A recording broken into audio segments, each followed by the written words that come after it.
nakita ninyo, yan o, nag-walking tayo. Natanggal pa yung kako, nakabonet ako ngayon. Nalalaglag yung aking ko, no? Kasi nga ganang kwan, nasira na kasi ang butones ng aking jacket nito. Hindi pa naman maginaw na maginaw, tama lang. Kasi babagong patak ang snow. Pagka babagong patak ang snow, yan, hindi pa kasi na maginaw. Medyo traffic ngayon, no? Yun yung sasakyan, grabe. Ang kwan na ng sasakyan. Yun, doon tayo sasakay, doon sa Katuhan. Sa Katuhan tayo sasakay.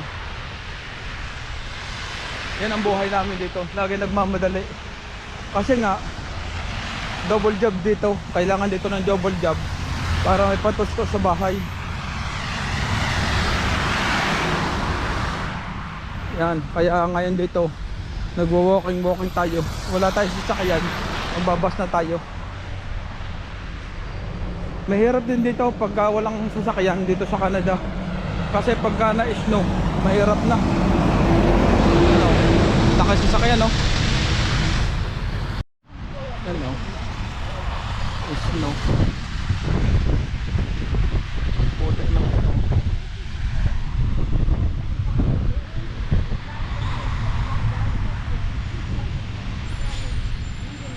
Ang tagal ng bus kasi snow.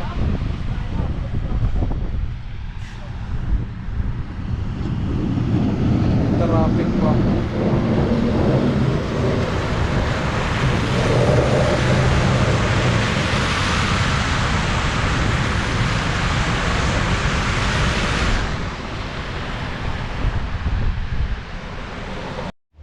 Yan mga idol, oh. Tingnan niyo yung kapal ng snow.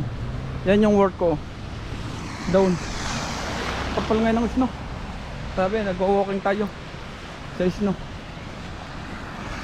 Yan, yung trabaho namin, oh. Tingnan nyo. Sa kapal.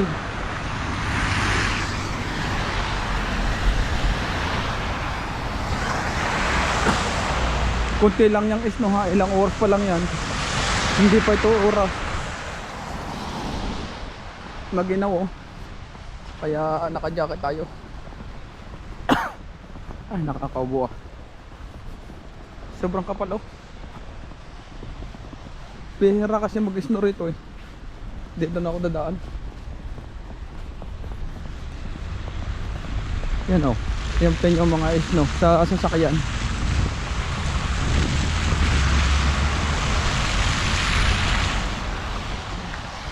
Kapal na. Grabe, ang kapal na kayo. Ay, putek. Ang bilis ng susungan, mo. Kaya natabi, oh. Wala tayong magagawa, eh. Talagang ganyan. Table C ka ng putek, oh. Natamaan ako. Wala ka namang magagawa. Kasi nga snow. Ganito rito, eh.